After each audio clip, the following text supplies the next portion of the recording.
नमस्कार मित्रांनो, जय महाराष्ट्र. मी सुजित देशपांडे तुमचं स्वागत करतो स्वयंभू studios presents A to Z Marathi पॉडकास्टमध्ये. मित्रांनो, आपला पहिला पाहुणा खूप विशेष आहे. ते म्हणजे आहेत महाराष्ट्राचे मुख्यमंत्री. शिंदे साहेब नाही, झी मराठीवरील मिसेस मुख्यमंत्री या सिरियलमधले मुख्यमंत्री, माझा जवळचा मित्र तेजस बर्वे. सो तेजसबद्दल आता मी सांगण्यापेक्षा त्याच्याच तोंडून ऐकूया त्याच्याबद्दल. आणि सुरुवात करूया आपल्या पहिल्या पॉडकास्टला तेजस बर्वेसोबत.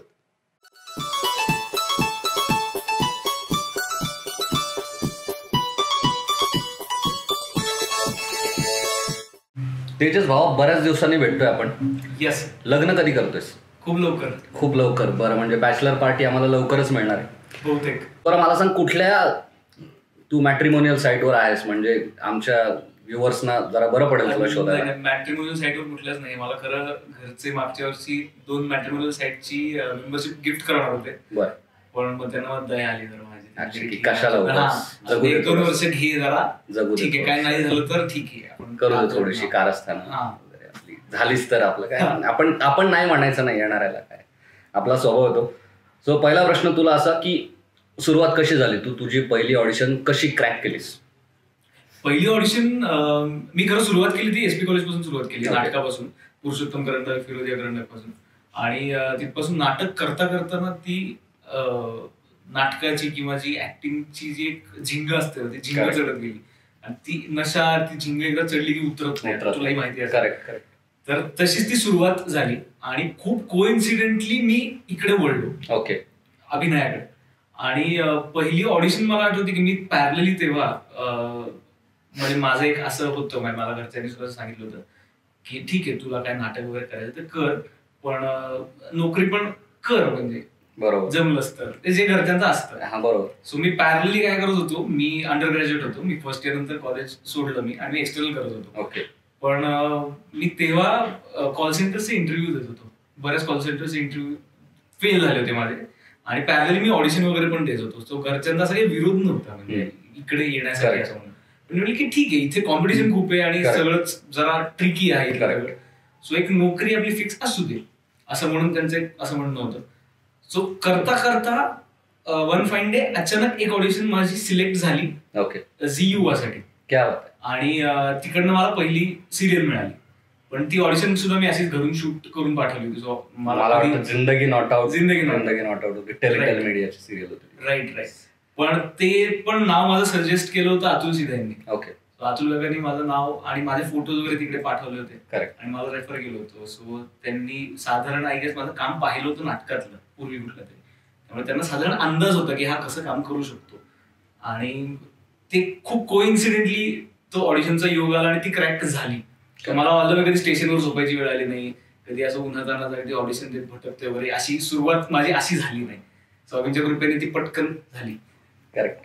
सो मला सांग, पुरुषोत्तम मध्ये पहिल्याच वर्षी तू ऑनस्टेज होतास की बॅकस्टेज केलंस आणि मग पुढे? मी सुरुवात केली, मी सिम्बोसिस करंडक पासून सुरुवात केली. ओके. नाट्यवाचनाची स्पर्धा असते. सो माझं पहिलं पुरुषोत्तम मधलं जे नाटक होतं ना, तर त्याच्यामध्ये खूप अगदी जुजबी काम होतं माझं. ओके. मी वेटरचं काम करत होतो त्याच्यामध्ये. आणि अगदीच जस्ट एक येऊन जाऊन एक कॅरेक्टर असतं ना, असं तसं मला ते कॅरेक्टर होतं. पण त्याला फार असं काही से असं नव्हतं त्या कॅरेक्टरला. पण मला काम करताना मजा आली होती जाम. आणि तेव्हा मी सुरुवातीला अशीच मला कामं नाटकांमध्ये लोक द्यायची की पासिंग एंट्री, कोणाचं तरी असं एक कोणातरी बरोबर वगैरे असतो ना, तशी वाली कामं असायची. पण ते करताना तुला कमीपणा वाटत नव्हता? अजिबात नाही, मला मजा यायची. मला नाटकाची महत्वाची मजा यायची. कुठली एकांकिका तुला सगळ्यात जवळची आजही आहे? मला एकांकिका जवळची मला आठवते, चिवताई चिवताई दारुगड नावाची एक एकांकिका आम्ही केली होती रंगसंगीतला. ओके. 2012ला. तर तो फॉर्मॅट म्हणजे जो ब्रॉडवेचा जो फॉर्मॅट असतो, म्युझिकलचा फॉर्मॅट, तो वाला फॉर्मॅट होता. आणि त्याच्यामध्ये मी तबला वाजवत होतो. बरोबर. सो मी ऍक्टिंग करत नव्हतो, पण त्या नाटकाची प्रोसेस मी खूप एन्जॉय केली. म्हणलं ना की आवडती एकांकिका. बरोबर. सो आवडती एकांकिका म्हणशील तर ती. कारण त्या एकांकिकेतनं मला खूप गोष्टी शिकायला मिळाल्या. कारण ऍट अ टाइम खूप गोष्टी चालू असायच्या स्टेजवरती. आणि आमचे जे डिरेक्टर होते गिरीश दातार, सो त्यांच्याकडनं खूप गोष्टी शिकण्यासारख्या होत्या. अजूनही आम्ही कनेक्टमध्ये आहोत, कॉन्टॅक्टमध्ये आहोत. पण त्याच्याकडनं खूप गोष्टी शिकण्यासारख्या आहेत. त्याची बाकीची पण नाटकं बघितली आहेत मी. फाईन टच एक असतो नाटकाचा. सो एक फाईन टच त्याच्या नाटकामध्ये असतो. सो मला खूप अर्ली स्टेजमध्ये त्याच्यासोबत काम करायचा चान्स मिळाला. सो तुम्हाला फार भारी वाटतं. आणि तू मगाशी म्हणालास की घरचे म्हणत होते नोकरीचं काहीतरी बघ बाबा, हे नाटकात करतोस. हे सगळ्याच आर्टिस्टला फेस करायला लागतं. सो तुझ्या घरचे या बाबतीत कसे होते, म्हणजे कितपत स्ट्रिक्ट होते? आणि एक आपली वेगळी बाजू असते की या सेम टाइममध्ये आपण जेव्हा स्ट्रगल करत असतो किंवा काय, तेव्हा आपल्या नातेवाईकांची जी मुलं असतात ती रेग्युलर एका पॅटर्नमध्ये चाललेली असतात की ही डिग्री करायची, त्यानंतर बाबा हे करायचं, मग बँकेत जॉब किंवा असं काहीतरी IT मध्ये जा वगैरे असं. आणि एक ठराविक पॅटर्न असल्यामुळे किंवा ग्रॅज्युएशन झाल्यानंतर इंटरव्ह्यूज आणि मग ते जॉईन होतात. पण आपल्या या फील्डमध्ये, ॲक्टिंग फील्डमध्ये असं कुठलं क्रायटेरिया नाही की हे झाल्यानंतर तुला झालं, तू आता सेट झालास वगैरे असं. तर हे कितपत तुला ऐकावं लागलं किंवा हे टॉन्ट्स किंवा या सगळ्यातून तू गेलास का, किंवा या नातेवाईकांच्या याच्या अशा प्रेशरमुळे मनात नसतानाही घरच्यांना तुझ्यावर प्रेशर टाकायला लागलं कधी, असं कधी अनुभव आला का तुला? फॉर्च्युनेटली झालं नाही. कारण मी मगाशी म्हटलं की घरच्यांचं असं म्हणणं होतं की नोकरी कर, पण त्यांचा म्हणजे तू नाटक कर किंवा तू ऍक्टिंग कर किंवा ह्याला विरोध कधीच नव्हता. त्यामुळे त्यांना आय गेस ही गॅरंटी होती की पोरगं काही ना काहीतरी करेल, भूक नाही मरणार कधी. त्यामुळे तो मला वाटतं तो कॉन्फिडन्स होता, त्यामुळे तो कॉन्फिडन्स मला बुस्टअप करत गेला. क्या बात आहे. आणि त्याच्यामुळे मला कधी म्हणजे घरी पटवायचंय, घरून मग परमिशन काढायची वगैरे, या अशा फालतू गोष्टींमध्ये मला वेळ घालवायला लागला नाही फॉर्च्युनेटली. आणि बाकी नातेवाईक वगैरे असतात ते बोलतच असतात, जोपर्यंत त्यांना दिसत नाही गोष्टी काही घडताना तोपर्यंत सगळेच बोलत असतात. आणि फॉर्च्युनेटली अनफॉर्च्युनेटली मी ट्रेन्ड ऍक्टर नाहीये किंवा माझ्या घरात सुद्धा ही बॅकग्राऊंड असलेलं असं फार कोणी नाहीये. त्यामुळे त्यांना सुद्धा प्रोज अँड कॉन्स असे फार काही माहित नव्हते. त्यामुळे बोलायचं तर कुठल्या पॉईंटवर बोलायचं. करेक्ट. जे जनरलाइज एक म्हणतात लोक की सर्टन अनसर्टन फील्ड आहे एकदम, आणि असे ह्या व्यतिरिक्त फार काही बोलण्यासारखं त्यांच्याकडे नसतं. त्यामुळे त्यांनी पण फार काही म्हणजे आडवा पाय काही घातला नाही कशामध्ये. मनातून हवंही असतं, बट कुठेतरी भीती असते की कुठेतरी फ्युचरचं काहीतरी सेफ राहावं आपल्या मुलाची अपेक्षा प्रत्येकाची असते. बिलकुल. मला सांग, पहिला दिवस आठवतो का आज जिंदगी नॉट आउटचा, सिरियलचा पहिला दिवस शूटचा? कसा होता तो दिवस? त्या दिवसाबद्दल थोडक्यात. मला स्टेजवर काम करायची थोडीफार सवय होती, पण मला कॅमेराची भीती वाटत होती. ओके. सो मला कॅमेराचा प्रचंड फोबिया होता. सो पहिल्या दिवशी मी घाबरतच काम करत होतो. आणि आपण पुण्याच्या हवेची सवय, मी शूट करत होतो भाईंदरला. प्रचंड घाम येतो मुंबईत. प्रचंड घाम येत होतो आणि त्याच्यात सुद्धा मला भीतीने जास्त घाम येत होता. त्यामुळे 2-3 वेळा असं झालं होतं की घामाने इथे भिजायचं सगळं नेक पाशी, आणि हे ते मग थांबवायचं सीन मध्ये, इस्त्री करून परत टी शर्ट घालायचा. असा पहिला दिवस गेला होता तो.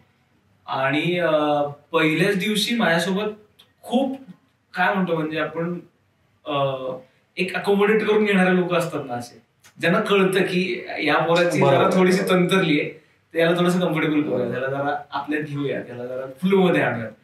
तर पहिल्याच दिवशी माझ्यासोबत शैलेश दातार होते, वंदनाताई होत्या, वंदना वाकणे. तर या सगळ्या सिनियर्सनी सुद्धा मला एवढं पटकन अकोमोडेट करून घेतलं आणि मला शिकवलं, माझी भीती घालवून टाकली कॅमेराची. सो माझी कॅमेराची भीती होती पहिल्या दिवशी, ती भीती गेली. मग भीती गेल्यानंतर मग पुढच्या गोष्टी सोप्या झाल्या. बरोबर. की काम करायचंय आता मला, फक्त जे मला स्टेजवर काम करत असताना मला 50 लोकांसमोर काम करायचंय, बरोबर, तसं मला फक्त कॅमेरा समोर सगळा ऑडियन्स इथे एकवटलाय, मला फक्त इकडे काम करायचं. आणि दॅट टू ऑल्सो मला माझं काम करायचंय, कॅमेरा त्याचं काम करतोय, टिपून घेणार आहे जे असेल त्याला ते. सो ते सोपं वाटलं मला जरा. क्या बात आहे. बरं, मला सांग, मग पहिला एपिसोड जेव्हा टेलिकास्ट झाला तेव्हा घरच्यांची काय रिएक्शन होती? आणि मग कॉल्स वगैरे आलेच असतील लोकांचे किंवा काय, पण घरच्यांची काय रिएक्शन होती? आई बाबांची रिएक्शन काय होती पहिली? खूप प्राऊड वाटलं त्यांना, ऑफकोर्स. म्हणजे आणि त्यातही मला वाटतं झी युवाला होती ती सिरियल. सो झी सारखा ब्रँडवरती आपला मुलगा दिसतोय. मला वाटतं काही रस्त्यांमध्ये होर्डिंग्सही लागले होते. सो याच्याबद्दल काय फिलिंग होती? घरच्यांनी काय म्हणाले? भारी वाटलं होतं खरंच त्यांना, म्हणजे ओव्हरवेल्मिंग होतं खरंच. आणि आपल्याला ते खूप छान वाटत असं, पण आपण असं दाखवत नाही. हा, मला तर मी डायजेस्ट करत नव्हतो खरं फार ते, बिकॉज मी त्या फ्लो मध्ये होतो. कारण मुळात प्रॉब्लेम काय, मी खूप ओव्हरथिंक करेन. सो मी या गोष्टीचा विचार करत बसलो तर मला प्रेशर आला असतं, याचं मी टेन्शन घेतलं असतं. सो मी असं होतो की ठीक आहे, मी माझं काम करतोय, फक्त जे बाहेर लोकांना दिसतंय किंवा होल्डिंग वगैरे सगळं आले ते सगळं होऊ देत. त्याच्याकडे फार नको लक्ष द्यायला, कारण त्याचं मला प्रेशर येतं. बर्डन जे येतं म्हणतात, बर्डन मध्ये माझं काम खराब होतं. करेक्ट. हा एक माझा पॅटर्न मला लक्षात आलाय. सो मी त्याचा फार विचारच करत नव्हतो. आणि मला सांग, आता याबद्दल आपण परत बोलूच, अभिनयाबद्दल. या व्यतिरिक्त कलावंत ढोल पथक याचं आणि तुझं खूप जवळचं नातं आहे. सो त्याबद्दल सांग थोडंसं. कलावंतच्या पण आधीपासून माझं ढोल ताशाशी खूप वेगळं नातं आहे. ओके. कारण मी 5वीत असल्यापासून मी ढोल पथकामध्ये दरवर्षी वाजवतोय. ओके. सो 5वीत असताना सुरुवातीला तेव्हा अशी काही पथक संस्कृती पुण्यात एवढी मोठी नव्हती जेवढी आता ते सगळं चौका. तर तेव्हा अशी वेळ आली की सब बजाएंगे तो देखेगा कोण, असं झालेलं आहे आता. घरटी एक माणूस आता पथकात, तुमच्या घरात कोणी जात नाही असं हे असतं. तर तेव्हा एवढं नव्हतं ते, आणि त्याच्यातही लहान मुलं वाजवणारी फार नव्हती. त्यामुळे तेव्हा ना ते कौतुक व्हायचं की लहान बरोबर कोणतरी वाजवते वगैरे. आणि तेव्हाची एक मेमरी मला आठवतीये, आमचं कोथरूडला एक वादन होतं, तेव्हा मी समर्थ प्रतिष्ठानमध्ये वाजवायचो. कोथरूडला एक वादन होतं, तेव्हा एका काकांनी मला अशी करून 100ची नोट ठेवली. ती ठेवली मी अजून, त्याच्यावर एक छोटस मार्क करून ठेवलं, देवाच्या इथे ठेवली मी. ती वापरत नाही मी अजून. बरोबर. ते टोकन ऑफ अप्रिसिएशन जे असतं ना, ते पहिलं तेव्हाचं होतं. सो तेव्हापासनं ढोल ताशाशी एक नातं जे आहे ना, ते तेव्हापासूनच आहे. आणि कलावंत खूप नंतर, म्हणजे जेव्हा मी फर्स्ट इयरला होतो तेव्हा मी कलावंतमध्ये जॉईन झालो. आणि कलावंतचं 10वं वर्ष होतं आत्ताचं. सो कोविडचं 1 वर्ष आम्ही वाजवलं नाही, पण थ्रू आउट 10 वर्ष मी कलावंत सोबत रेग्युलरली. हा, त्यामुळे. आणि तिकडे काय होतं ना, तिकडे टेक्निशियन्स पण असतात, ऍक्टर्स पण असतात. सो ती भट्टी जमते. एकाच माइंडसेटची किंवा एकाच थॉट प्रोसेसची लोक, मोस्टली एका थॉट प्रोसेसची लोक तिकडे भेटतात सगळे, एका कॉजसाठी, फक्त वाजवायचंय बाप्पासाठी, एकाच कारणासाठी. म्हणजे तिथे कोणी असा स्वार्थ ठेवून येत नाही की बाबा मी आता कलावंत पथकात जातो, मला ऍक्टिंग मध्ये करिअर करायचंय, मग त्यात जातो, मग ओळखी होती, असं कोणी येत नाही. एन्जॉय करायला येतं, कारण तेजस सारखेच माझे अनेक मित्र आहेत त्या पथकामध्ये. सो ही खूप छान क्वालिटी येते पथकाची. आणि आणखी एक गोष्ट म्हणजे तिकडे कोणीच आपलं सेलिब्रिटी स्टेटस घेऊन नाही. सगळे ढोल ताणण्यापासून त्या दोऱ्या साफ करणं, पिंप साफ करणं ढोलाची, याच्यापासून सगळी कामं. कोणाला कमीपणा वाटत नाही तिथे. प्रत्येक म्हणजे अगदी न्यू कमर असेल, ज्याने 1-2 सिरियलमध्ये किंवा 1-2 नाटकात कामं केली असतील, तोही, आणि खूप काम केलं अशी लोक तिथे कुठलंही काम करायला लाजत नाही. ही सगळ्यात मोठी गोष्ट आहे. आणि हे बघायला गेलं पाहिजे तर खूप शिकण्यासारखं आहे त्याच्यातून खरंच. सो मला सांग, आता तू म्हणाला की पहिली तुला ती पावती मिळाली, त्या काकांनी तुला ती नोट दिली, ती तू जपून ठेवलीस. तर पहिलं जे असतं ते खूप स्पेशल असतं. सो असं तेजस बर्वेचं पहिलं प्रेम कोणत्या वर्षी झालं? आठवत नाही, चौथीत असेल. आठवत नाही किंवा आठवायचं नाहीये जखम? नाही आठवायचं, नको बुवा त्या लाईनला. मला वाटतं होते, पण चौथीत असेल, 3री किंवा चौथीत. बघा किती प्रगती झालीये की चौथीत. मला आठवतं, मला क्रिकेट पलीकडे काही सुचायचं नाही, आणि तेच आमचे मित्र कुठे भराऱ्या मारत होते. प्रेम म्हणजे काय होतं तेव्हा, ते अट्रॅक्शन असतं. हा, अट्रॅक्शन. आणि आमची शाळा कोएड होती, त्यामुळे मुलं मुली एकत्र होते. पण ते एक असतं की मुलींची बोलायचं, तो मुलींची बोलतो म्हणजे तो भारी आहे, तो फुल आपल्यातला असा प्रो माणूस आहे किंवा प्रो पोरगा आहे आपल्याला, असं एक हे होतं. त्यामुळे मी कधी त्या मुलीशी बोलायलाही गेलो नाही. ते फक्त म्हणजे एखाद्या व्यक्तीचं असणं छान वाटतं, तसं ते असणं छान वाटायचं. फक्त किती ऍक्शन असेल ना, नाही आले, ते तेवढंच होतं. ते पलीकडे काहीच नव्हतं त्याच्या. काका काकू बघताय तुम्ही, इनोसेंट प्रेम होतं. बघा आता ते इनोसेंट आहे की काय ते तुम्ही घरी गेल्यावर ठरवा. सध्या तुझं मी नथुराम गोडसे बोलतोय हे नाटक सुरू आहे, एक माइलस्टोन नाटक आहे. त्याच्यातल्या तुझ्या कॅरेक्टर बद्दल थोडं सांग. मी नथुराम गोडसे बोलतोय मध्ये मी नाना आपटेंचं पात्र करतोय. ओके. आणि 2 ऍक्च्युली, नाना आपटे आणि दिगंबर गुडगे. ओके. सो ही 2 वेगळ्या धाटणीची पात्र आहेत. दोघांचाही से खूप वेगळा आहे. ओके. आणि मला चॅलेंजिंग किंवा इंटरेस्टिंग काय वाटलं त्याच्यामध्ये की तो काळ मी पाहिलेला नाही. करेक्ट. त्यामुळे मला ते माझं परसेप्शन लावून की तेव्हा काय झालं असेल, मग ते कसे बोलत असतील, हे परसेप्शन लावून मला करायचंय. करेक्ट. आणि जे माझं आत्ताचं वय आहे त्याच्यापेक्षा 10-15 प्लस एजचं ते कॅरेक्टर आहे. त्यामुळे त्या गोष्टीचा पण अभ्यास करणं खूप इंटरेस्टिंग होतं माझ्या. आणि मी नथुराम गोडसे बोलतोय सारखं नाटक जे मी शेवटच्या रांगेतनं भरतनाट्य मंदिरला पाहिलं होतं लहान असताना. काय बात आहे. हाऊसफुल होता प्रयोग सगळा आणि खूप प्रयत्न करून करून ते तिकीट मिळालं होतं. तर त्या नाटकावर काम करायला मिळते ही खूप मोठी गोष्ट आहे माझ्यासाठी. सो मी नथुराम गोडसे बोलतो. या नाटकाच्या निमित्ताने मला एक विचारायचं आहे तुला. मी स्वतः सुद्धा नथुराम मध्ये काम करतो. आलामचं आणि तेजस बर्वेचं काय वाकडं आहे? कारण आम्ही जेव्हा मुंबईत प्रयोग असतो तेव्हा प्रत्येक वेळेला ठरवतो, आम्ही दोघंही पुण्यात राहतो आणि खूप जवळ राहतो, की बाबा उद्या सकाळी आपण 7 वाजता एकत्र जाऊ. आणि रात्री सगळी आमची बोलणी होते, कसं जायचं, किती वाजता, कुठे भेटायचं वगैरे. आणि दुसऱ्या दिवशी साधारण एक 25-30 मी त्याला फोन करतो, पण तेजस फोन उचलत नाही. आणि दुसरी गोष्ट, मी साधारण बसमध्ये बसून हिंजवडी वगैरे क्रॉस केलेलं असतं शिवनगरीत बसून, तेव्हा त्याचा फोन येतो की बाबा कुठे आहेस. माझा प्रॉब्लेम काय ना, मला कधी कधी अलार्मची ट्यून ना मला रिव्हर्स गाडी येते असं स्वप्नात दिसतं. अच्छा. त्यामुळे ते, आणि ही फॅक्ट आहे, हे खरंच सांगतो. नाही, माझ्या मनात आलेला वेगळा थॉट की बाबा तुला मला चुकून कोणा विशेष व्यक्तीसोबत तुला यायचंय का, किंवा हे मग काय असा एक आनंद काय म्हणतो की बाबा 4चा प्रयोग आहे आणि मग धापा टाकत आपण 3:30ला तिथे पोहोचा, घामा खूप होऊन. मी वेळेच्या बाबतीत खूप पक्का आहे. मी 4चा प्रयोगाला 2:30 वाजता भेटतो आपण. कसं आता आज हा आमचा पाहुणा आहे त्यामुळे मी हे ऍक्सेप्ट करू आपण हे. पण आलामचं आणि त्याचं खूप वाकडं आहे. का तर आजही आमची एक व्हॉट्सअपला आम्ही एक व्हिडिओ कॉलवर मीटिंग करणार होतो. तर साधारण 11चा आमचा टायमिंग होता. 11. तर तेजस साधारण 4 वाजता त्याने ग्रुपवर मेसेज टाकलाय की हा बोला. सो काय म्हणजे कसं जमतं हे स्किल, तू कुठून? नाही, माझं काय, मी टायमिंगच्या बाबतीत खूप तसा पक्का आहे.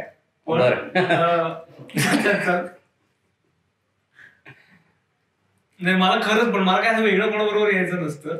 पण मला खरंच झोपायला आवडतं फार, आणि मला जास्त झोप लागते. आणि रात्री झोप येत नाही आणि सकाळी जाग येत नाही, असा प्रॉब्लेम होतो. अच्छा. आणि ते होतं, म्हणजे कोणी उशीर करत नाही, तो उशीर होतो. तेच उशीर तो करत नाही. कोणी डॉक्टर बघत असतील तर खाली आमच्या कमेंट बॉक्समध्ये सांगा याच्यावरती काहीतरी उपाय असेल तर. आणि या लाईट सेटअपमुळे खूप गरम होतोय आता. सो प्लीज आता आईस्क्रीम आणाल का थोडस? पण असंही म्हणतात की जे लोक क्रिएटिव्ह असतात ना, ते टाइमच्या बाबतीत थोडेसे लूज असतात. अच्छा. कारण तुमची जेवढी क्रिएटिव्हिटी जास्त तेवढं तुम्ही जास्त विचार करता, आणि असं मी वाचलं होतं. म्हणून मग कोणत्या माणसाने असं ते वाचण्यात आलं होतं असं. तू वेगळ्या नावाने अशी काही पुस्तकं लिहितोस तुझ्यासारख्यांच्या सोयीसाठी वगैरे? नाही, म्हणजे वेळेवर पोहोचणारी माणसं किंवा काही क्रिएटिव्ह नसतात, अल्फा गालिब वगैरे काहीतरी, ह्याच्यावर काही ट्रोल करायचं असेल तर करू शकता तुम्ही याला. सो आईस्क्रीम आलेला आहे. सो पुढच्या गप्पा आईस्क्रीम खात खात तुम्ही पण आणू शकता आईस्क्रीम, आणि गप्पा ऐकता ऐकता आईस्क्रीम खाऊ शकता.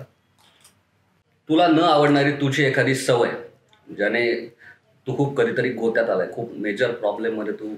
माझी झोप. ओके, तेच. मला झोपायला प्रचंड आवडतं. आता गोत्यात नाही आलोय मी कधी, पण मला थोडी माझी न आवडणारी सवय येते की मला झोप जास्त आवडते. पण मी कामात असेल ना ऑलरेडी तर नाही मला झोप येत. म्हणजे काम करायला मला प्रचंड आवडतं, चांगली गोष्ट आहे. हा, पण मला झोप येते फार. आणि मी ते आता तर होत नाही, पण पूर्वी म्हणजे मी चॅलेंज वरती मी दुसऱ्या मिनिटाला गाढ झोपून दाखवू शकायचो, आणि मी खरंच करायचो पूर्वी. बघा, महाराष्ट्र गॉट टॅलेंट वगैरे अशी काही सिरियल आली तर त्याच्यातही आमचे आताही मला सांगितलं तुम्ही तुला दुसऱ्या मिनिटाला गाढ झोपून दाखवू, ते आपण नंतर ट्राय करू. तेजस बर्वेचे फेवरेट को स्टार कोण आहेत? फेवरेट सहकलाकार, आवडते सहकलाकार, मला फॉर्च्युनेटली काय झालं ना, खूप अर्ली एज मध्ये ना खूप मोठ्या लोकांसोबत काम करायचा मला चान्स मिळाला. करेक्ट. त्यामुळे फेवरेट सहकलाकारापेक्षा ना मी थोडं वेगळं उत्तर देण्याचं की मला प्रत्येक मोठ्या माणसाकडनं ना एक एक नवीन गोष्ट शिकायला मिळाली. करेक्ट. त्यामुळे त्यांच्यामध्ये फेवरेट चूज करणं जरा डिफिकल्ट आहे. कारण मला एक गोष्ट आठवते, मला शैलेश दातार आहेत, मला शैलेश दादांनी एक गोष्ट सांगितली होती जिंदगी नॉट आउटच्याच वेळेला. मी आणि माझा मित्र होता समीर रामटेके, तर समीर आणि शैलेश दादा अशा दोघांनी ते मला सांगितलं होतं की रात्री खूप लेट झाला होता, 1:30-2 वाजले होते, आणि जेन्युअली मी थकलो होतो तेव्हा फार, कारण फुल डे शूट झालं होतं सगळं, आणि नवीन सीन आला एक ताजा, आणि तो असतो की प्रायोरिटीचा सीन करायचा. आणि तेव्हा मी असं होतो की आता नाही होणार, झोप आली, थकलोय ऑलरेडी खूप, हे ते सगळं. तेव्हा मला शैलेशदांनी एक गोष्ट सांगितली होती की ऑडियन्सलाही माहित नाहीये. करेक्ट. तू रात्री 1:30 वाजता करतोयस का पहाटे 4 वाजता करतोयस का सकाळी पहिला सीन करतोयस. ऑडियन्स तुला जज करणार या सीनच्या बेसवर. करेक्ट. त्यामुळे तुला आणि हे जे आता शूट होईल हे लाईफ टाईम राहणार आहे. बरोबर. हे परत रेक्टिफाय नाही करू शकणार. तर हे जे करशील ते फायनल कर आणि तुझे 100% देऊन कर. करेक्ट. तर ती खूप मला शिकणारी गोष्ट होती पहिल्या टप्प्यातच, जे मी लाईफ टाईम आता लक्षात ठेवतो कायम. तर अशी प्रत्येक गोष्ट मला प्रत्येक मोठ्या ऍक्टरनी काही ना काही शिकवलं. तर यांच्यामध्ये फेवरेट नाही चूज करू शकत मी, पण एक जे असतं ना की कम्फर्ट लेवल जी येते ना, तसं लॉंगेस्ट पिरियड जिच्यासोबत मी काम केलं होतं अमृता धुमाळे. तर एका पॉइंटला काय होतं ना, तुम्हाला समोरच्या आर्टिस्टचा अंदाज येतो की तो काय रिएक्ट होणार आहे, तो कसं बोलणार आहे, तो काय रिएक्ट होतो, किंवा या सीनचा ग्राफ त्याच्या डोक्यामध्ये कसा असणार आहे. तर बऱ्याचदा असं व्हायचं की सीन फ्रेश यायचा हातामध्ये, आम्ही पाठ करायचो पटपट आणि डायरेक्ट सेटवरती येऊन रिहर्सल आणि टेक असं असायचं. सो कॉस्ट्युम चेंजवर ह्याच्यात वेळ जायचा. सो पटपट आम्ही दोघं पाठ करून टाकायचो. आणि आम्ही दोघंही काय करायचो ना, आम्हाला माहित झालं होतं एका पॉइंटला की आम्ही दोघे काय रिएक्ट करणार, या वाक्यावरती माझा किती पॉज येणार आहे, हे वाक्य मी कसं बोलणार आहे, हे ऑलरेडी डोक्यात वाजलेलं असायचं तिच्या किंवा माझ्या पण तिचं वाक्य. त्यामुळे ती एक ना खूप कम्फर्ट लेवल आली होती आणि म्हणजे कळला होता समोरचा ऍक्टर, कारण मॅक्झिमम सीन आमच्या दोघांचे आले सिरियलच्या. बरोबर. ऑब्व्हियसली म्हणजे तर ती मजा यायची एका पॉइंटला. तर आम्ही नंतर असं करायचो की मुद्दाम की हा आलाय ना सीन, तर एकमेकांची वाक्य बोलूयात, लेट्स सी, लेट्स ट्राय, कितपत अंदाज आला एकमेकांचा. तर ती करेक्ट तशीच यायची रे. म्हणजे मी तिच्या स्टोन मध्ये बोलायचो, ती माझ्या स्टोन मध्ये बोलायची, तशाच पद्धतीचे पॉज घेऊन वगैरे. ही कुठेतरी हे असं करून बघण्याची ही जी काय कल्पना आहे ती ऑब्व्हियसली थिएटर मधूनच आलेली असेल किंवा काय. सो मला सांग, नाटकाची प्रोसेस जास्त एन्जॉय करतो की सिरियलचं शूटिंग जास्त एन्जॉय करतो? ऑनेस्टली आता कॅमेरासमोर मला जास्त मजा येते, कारण तो कम्फर्ट झोन थोडासा झालाय माझा. बरोबर. किंवा तिकडे कम्फर्ट झोन पेक्षा ना मला त्याच्यामध्ये ना ट्राय आउट करून बघायला मजा येते जास्त गोष्टी. कारण थिएटरचा नाही म्हटलं तरी थोडासा गॅप पडलाय, मध्ये कोविड येऊन गेलं किंवा मी खूप नाटक केलं नाही मधल्या काळामध्ये, जे मी स्क्रीनवर जास्त काम केलं. त्यामुळे एक जे कम्फर्ट लेवल जो आपण म्हणतो ना, सो कम्फर्ट लेवल मला स्क्रीनचा जास्त वाटतं. मला सांग, एखादी अशी क्रेझी फॅन मुवमेंट तुझी, किंवा तुझ्या मनातलं एखादं शल्य की जे तुम्हाला मगाशी गप्पा मारताना सांगितलंस ते आमच्या ऑडियन्सलाही सांग. एक खूप चांगली फॅन मुवमेंट असं नाही म्हणणार मी, खूप एक टच होणारी गोष्ट आहे. आमची सिरियल ऑनर होती तेव्हा एका मुलीने फॅन पेज काढलं होतं. क्या बात. समर सुमी फॅन लव्ह असं नावाचं एक ते पेज काढलं होतं. तर तिने मला आणि आमच्या दोघांनी ती मेसेज करायची आणि आमचे नंबर पण तिने घेतले होते. तर मला बर्थडेच्या दिवशी तिने एक अल्बम पाठवला होता. त्या अल्बम मध्ये अजूनही माझ्याकडे अल्बम आहे, एवढा मोठा अल्बम एवढा केला तिने. माझे सगळे फोटोज लावले त्याच्यामध्ये, मेसेज लिहिलाय आणि बरंच काय काय ते असं छान अल्बम तिने मला बाय पोस्ट पाठवला होता. अनफॉर्च्युनेटली 1.5 वर्षापूर्वी ती गेली. सो ती जेव्हा गेली तेव्हा तिच्या फॅमिलीने मला कॉन्टॅक्ट केला होता आणि ती खूप म्हणजे मला खूप वाईट वाटलं की मी तिच्याशी बोलू नाही शकलो नंतर, कारण तिच्याकडे सुद्धा फोन नसायचा किंवा कॉन्टॅक्ट करण्याचं काही साधन नव्हतं. पण तिने मला सांगितलं होतं की तिला बरं नाहीये आणि खूप क्रिटिकल एक काहीतरी आजार तिला झाला होता. त्यामुळे मला फार कॉन्टॅक्ट करता आला नाही तिच्याशी. तिच्या फॅमिलीशी मी बोललो वगैरे. तर ती खूप टच होणारी एक गोष्ट होती माझ्यासाठी की एक अशी व्यक्ती, फॅन सोडून दे, पण एक अशी व्यक्ती जी तुमच्या कामावर तुमच्यावर खूप मनापासून प्रेम करते, निस्वार्थी प्रेम करते. ती तुम्हाला काहीतरी तुमच्या बर्थडेच बनवून तुम्हाला आठवणीने तुम्हाला घरपोच ते पाठवते आणि त्या व्यक्तीला तुम्ही भेटू शकत नाही आणि त्या व्यक्तीला आता तर कधीच भेटू शकत नाही. सो शल्य म्हणतोस ना, ते हे शल्य काय राहील की मी तिला कधी भेटू. आणि काही गोष्टी आपल्या हातात नसतात आणि काही भेटी पण आपल्या हातात नसतात. शेवटी तुझी माझी भेट होणार असेल तर ती होते आणि नसेल होणार तर आपण काही करा ती नाही होत. त्याच्यात आपला दोष नसतो ना, समोरच्या व्यक्तीचा दोष असतो. सो ती मुलगी जिथे कुठे असेल तिथे ती छान असावी अशी आम्ही प्रार्थना करतो स्वामींना. सो तेजस, मला सांग, कुठेतरी तुला असं वाटतं का की आता कोविडमध्ये OTT वरती खूप चांगला कंटेंट होत होता किंवा जुन्या सिरियल्स काही नव्याने परत परत दाखवल्या गेल्या, जसं वादळवाट असेल, श्रीयुत गंगाधर टिपरे असेल, आभाळमाया असेल, तर त्यांना खूप TRP पण मिळाला, खूप त्या परत छान बघितल्या गेल्या, एन्जॉय केल्या गेल्या लोकांकडून. तर कुठेतरी तसा कंटेंट आता येत नाहीये आणि हे पुढच्या दृष्टीने थोडं घातक आहे. कारण आपल्या नंतरची जी पिढी आहे ती खूप नेटफ्लिक्स आणि OTT वरचा कंटेंट बघायला लागलेले. सो थोडी कुठेतरी आपण आपलं पूर्वी जसं होतं तसं छान काहीतरी क्रिएटिव्ह दाखवावं. जसं रिसेंट म्हणावं तर रुद्रम सारखी सिरियल झाली, अग्निहोत्र सारखी चांगली सिरियल झाली, एका लग्नाची पुढची गोष्ट झाली. तर अशा सिरियल परत येणं गरजेचं आहे. डेफिनेटली. मी तर असं म्हणतो की आपली कॉम्पिटिशन डिरेक्टली गेम ऑफ थ्रोन्सची. बरोबर. कारण आज लोकांना एका क्लिकवरती आपली सिरियल स्विच करून गेम ऑफ थ्रोन्स बघायचा चान्स आहे. कारण एकाच त्या डिव्हाइसवरती सगळ्या गोष्टी. तर आपण खरंच त्या ऑडियन्सला गेम ऑफ थ्रोन्सच्या लेवलचा अगदी नाही म्हणत मी, पण त्याला रिप्लेस करू शकेल किंवा लोक आपल्याला चूज करतील, आपला कंटेंट चूज करतील असाच कंटेंट आपण त्यांना खरंच दाखवतोय का. डेफिनेटली पूर्वीचा ऑडियन्स वेगळा होता, त्यांचा माइंडसेट वेगळा होता. पण आता आपण ही पण गोष्ट टॅप करून बघितली पाहिजे की जे लोकांना पाहायचंय ते आपण दाखवतोय का त्यांना. बरोबर. का जे आपण दाखवतोय ते आपण लोकांवर लागतोय. मला ऑडियन्स म्हणून बघताना कधी कधी काही मालिकांच्या बाबतीत असं वाटतं, सगळ्याच वाईट आहेत आत्ताच्या असं नाही म्हणत मी, पण काही मालिकांच्या बाबतीत असं वाटतं की हे ऑडियन्स म्हणून मला बघायचं नाहीये, कारण हे ऑलरेडी माझं अनेकदा बघून झालं.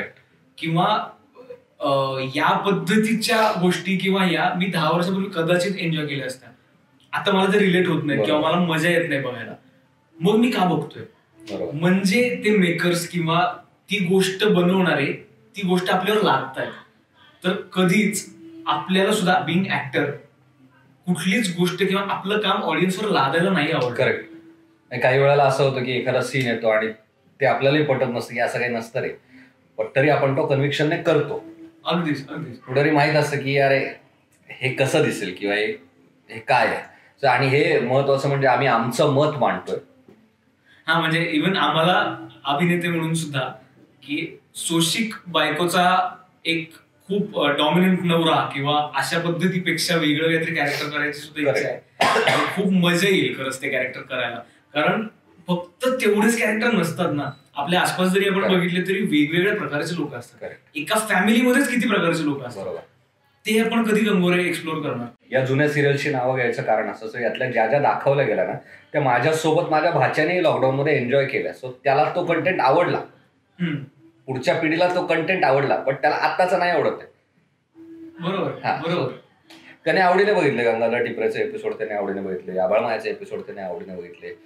सो असं नाही की मुलांना आवडणार नाही, तुम्ही दाखवलं तर आवडेल.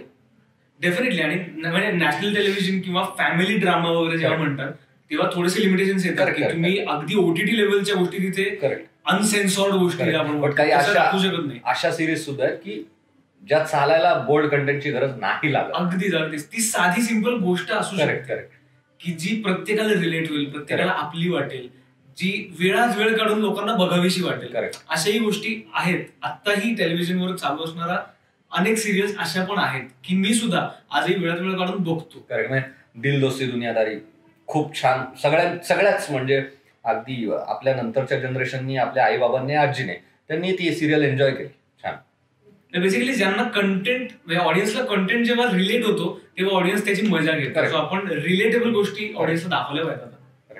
आणि काय असतं की आता दिल दोस्ती दुनियादारीचं मी नाव घेतलं, त्याच्यातही प्रॉब्लेम्स दाखवले, बट त्याचे सोल्युशन्सही दाखवलं. ते असं नाही की वर्षानुवर्ष चालल्याच आहे, एक व्यक्ती छळ करतेच आहे, समोरचा परत त्याच्या भूलथापांना बळी पडतोच आहे.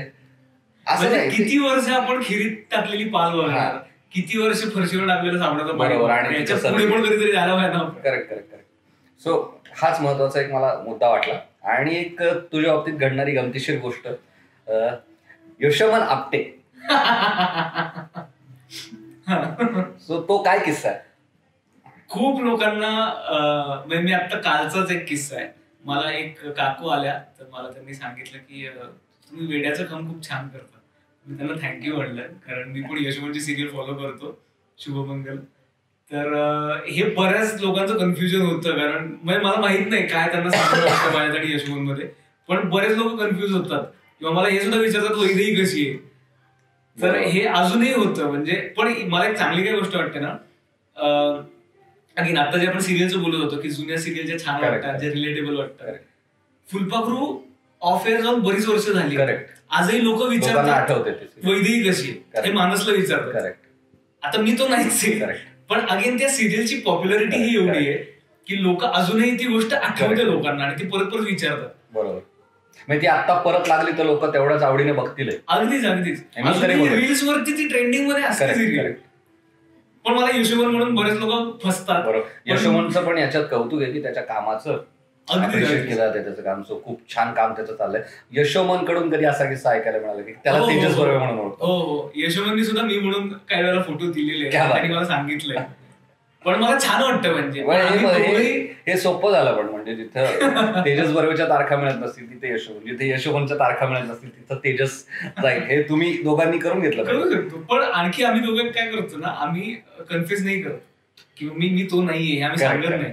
कारण एक गोष्ट आम्ही काय बघतो ना की ऑडियन्सला आनंद मिळतो. करेक्ट, तो आनंद काढतो. हा, की ऑडियन्सला यशोमनला भेटल्याचा आनंद मिळतो ना, ठीक आहे, आनंदी राहतात ते. किंवा यशोमनला भेटल्यानंतर त्याला तेजस म्हणून फोटो काढले, त्या लोकांना तेजसला भेटल्याचा आनंद मिळतो ना. Okay, correct.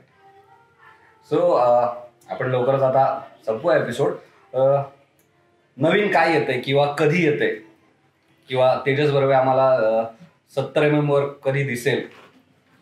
लवकर नाव गुलदस्त्यात ठेवतो, ठेवतो, पण लवकरच मोस्ट प्रोबेबली आता जून 2024 मध्ये एक चित्रपट मी घेऊन येतोय. मी म्हणजे आमची सगळी टीम तुमच्याकडे घेऊन येते. सगळ्याच गोष्टी आता गुलदस्त्यात ठेवतोय, पण लवकरच खूप एक इंटरेस्टिंग आणि खूप एक डिवाइन गोष्ट तुमच्या भेटीला आम्ही सगळे घेऊन येतो. तुला आमच्या चॅनलवर येऊन स्वयंभू स्टुडिओच्या A to Z Marathi podcast मध्ये येऊन कसं वाटलं? खूप मजा आली आणि खूप कॅन्डिड गप्पा झाल्या. म्हणजे जनरली मी आणि सुजित अशा गप्पा मुंबई पुणे ट्रॅव्हल मध्ये मारतो किंवा आमच्या प्रयोगाच्या दरम्यान आम्ही अशा गप्पा मारतो सगळ्या. पण आज फार काही मला वेगळं नाही वाटलं, कारण आज फक्त कॅमेरा जसं आहे तसं दाखवायचा आम्ही प्रयत्न केला. हा, त्यामुळे मला खरंच मजा आली. करेक्ट. आणि नॅचरल सगळं चिल आहे, एकदम मजा आहे, एकदम चिल. सो मित्रांनो, आजचा एपिसोड आपण इथेच थांबवतोय आणि तेजसला खूप शुभेच्छा देतोय की त्याचा चित्रपट खूप छान चालावा, 100 कोटीचा त्याने बिझनेस करावा आणि आमचा मित्र असाच मोठा होत जावा, ज्याने आम्हाला प्राऊड वाटेल. आणि पुढच्या एपिसोडमध्ये आपण भेटूया नवीन एपिसोडमध्ये नवीन पाहुण्यासह. तोपर्यंत मस्त राहा, स्वस्त खा. असं मी काही टिपिकल बोलत बसणार नाही. जेवायची वेळ झाली आहे, तर जेव्हा पण जायच्या आधी कमेंट बॉक्समध्ये सांगा आजचा एपिसोड तुम्हाला कसा वाटला आणि शेअर करा. Thank you so much.